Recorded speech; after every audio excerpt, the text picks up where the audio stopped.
Время 5:30 утра, но, к сожалению, я не могу уснуть, потому что мне не покидает мысль о кассетно-аналоговом формате наклонно-строчной записи, который записан вот на этой видеокассете. Эх, замечательные магнитные носители аудиовизуальной информации из прошлого. По таким кассетам я учился крутить нунчаки, смотря знаменитого Брюс Ли. Познавал другие миры с помощью моей любимейшей саги «Звездные войны». Ну и, конечно же, прятал немецкую порнушку. У некоторых эти кассеты все еще лежат на полках с записанной 10-часовой свадьбой или с выпиской из роддома сына. Дадим кассетам VHS вторую жизнь. Печатать я буду не из пластмассы, а из ленты. Это очень интересная лента. У нее 4-5 слоев.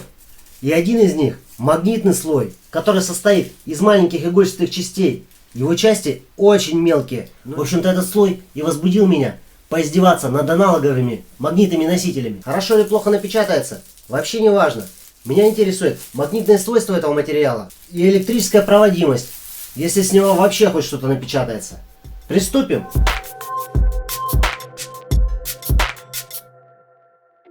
Скрывать кассету я не буду. До пленки добраться очень легко. С левой стороны есть кнопка, которую надо нажать, чтобы открыть защитную крышку. Чтобы она не мешалась, я ее вообще выломаю. Но так просто ленту тоже не вытащить. Мне предусмотрены фиксаторы, чтобы лента не разматывалась. Чтобы их разблокировать, нужно нажать середину кассеты. Вот, и лента пошла. Протягивать ленту я буду на моем любимом столе под названием халява.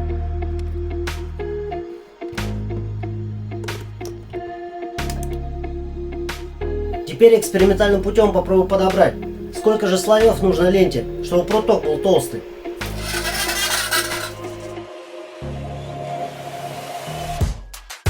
На подбор количества пленки для 3-миллиметрового прутка у меня ушло очень много времени.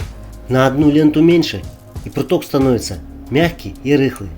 А если на одну больше, то пруток застревает в протяжке и соответственно обрывается под нагревом. Для 3-миллиметровой нити оптимальный вариант получился 10 магнитных лент. Ну, в общем-то, вот, слой из 10 лент очень неплохо спрессовался в 3-миллиметровый пруток. Ну а теперь давайте проверим, магнитится ли пруток. Магнитится? Ну я, конечно, обалдел. Я первый раз вижу магнитный полимер. А может быть, им еще и печатать можно будет?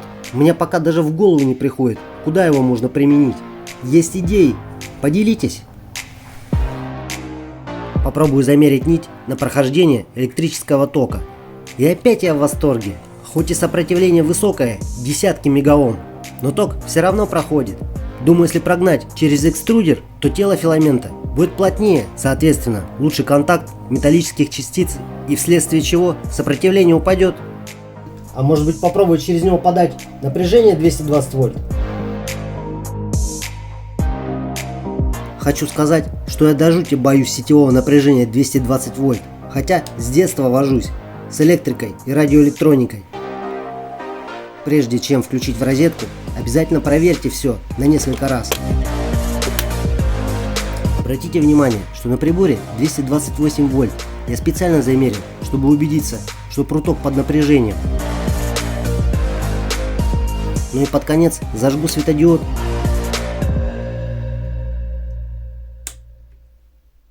Навытягивал немного 3-миллиметрового прутка. Сейчас что-нибудь попробую напечатать на старом испытательном принтере. Хоть что-то я, конечно, напечатал. Но, конечно же, это брак. Слои спекаются отлично, но неровно.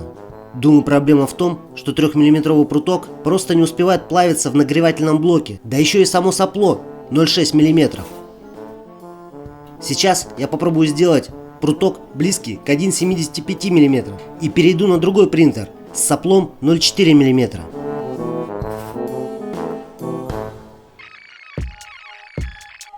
Думаете, кассет уже не найти? Ошибаетесь. Например, я у себя в городе знаю несколько складов с кассетами, где их хранятся сотнями.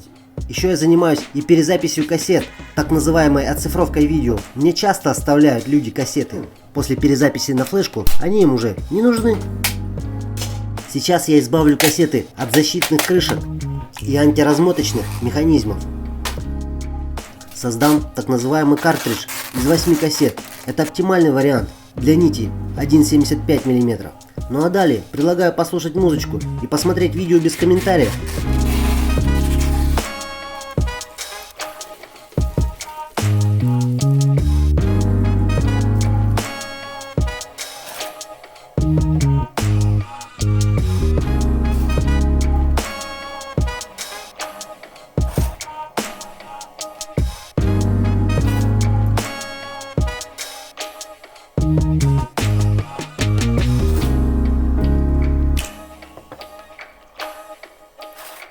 Нить оказалась очень крепкой.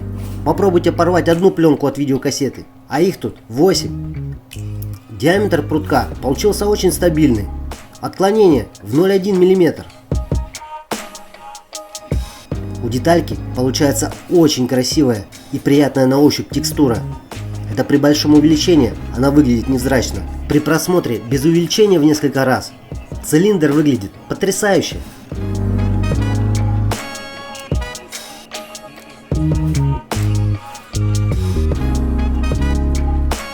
Цилиндр был заявлен размерами 10 на 20 мм. Отклонения есть, но очень небольшие.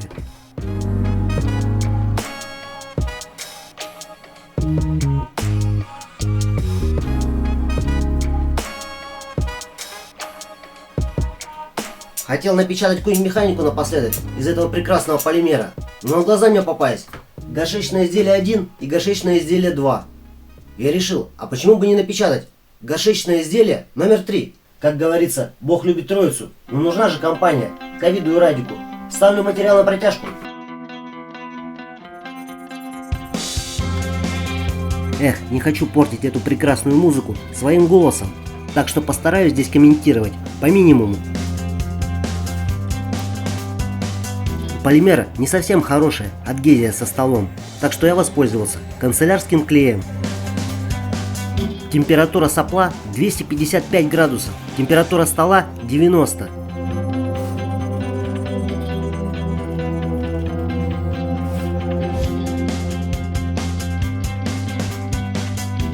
Печать происходит на низких скоростях, так полимер спекается лучше между слоями.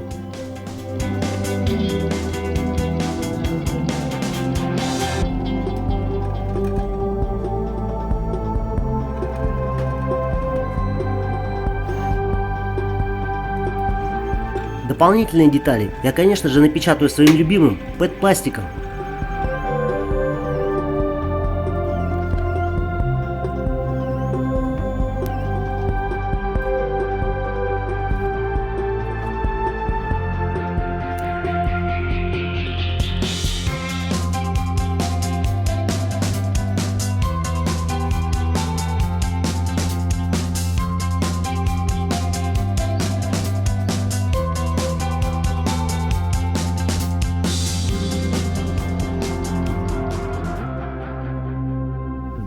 Надо дать какое-то имя этому красивому уродцу.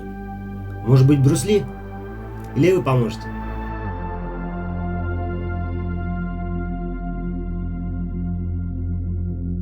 Сейчас проведу тест тонким хирургическим способом. А именно, вот этой вот колотушкой. Да, пластик не совсем ударопрочный, как, например, ПЭТ. Но я бы сказал, что ПЛА разлетается от менее сильного удара. Ну, очень интересная структура пластика получилась. Так что не бойтесь, экспериментируйте. Я думаю, можно напечатать и из аудиопленки, и из киноленты. Хочу от вас услышать, куда еще можно применить этот материал с его интересными свойствами. Ребята в Инстаграм мне посоветовали печатать резисторы. Да, ребята в Инсте раньше увидели, что я печатаю видеокассетами. Потому что я выкидываю туда неотмонтированные куски видео. Хочешь и ты увидеть? Подписывайся. Ссылка под видео. Недавно мне попался вот такой вот советский диктофон. Сейчас я его включу. Даже работает.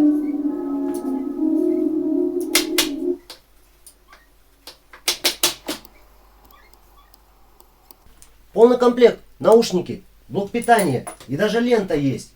Мне очень жалко его пилить на драгоценные металлы. Если вы знаете какие-нибудь сайты коллекционеров, или хотя бы даже кто возьмется оценить его, пожалуйста, дайте знать. Думаете, я оставил идею собрать мини-вездеход и погонять на нем по снегу? Нет. Вот, я нашел уже для него колеса. Это долгоиграющий проект, и выйдет он не через неделю, и даже не через месяц. Как только наберу шабашки и пойму, что с ним делать, так и сниму. Следующее видео будет про сборку бомж-экструдера. Я люблю самые-самые идеи. Так что, если у вас есть такие, делитесь. Но я с вами не прощаюсь. Не болейте. И храни вас Господь. До встречи.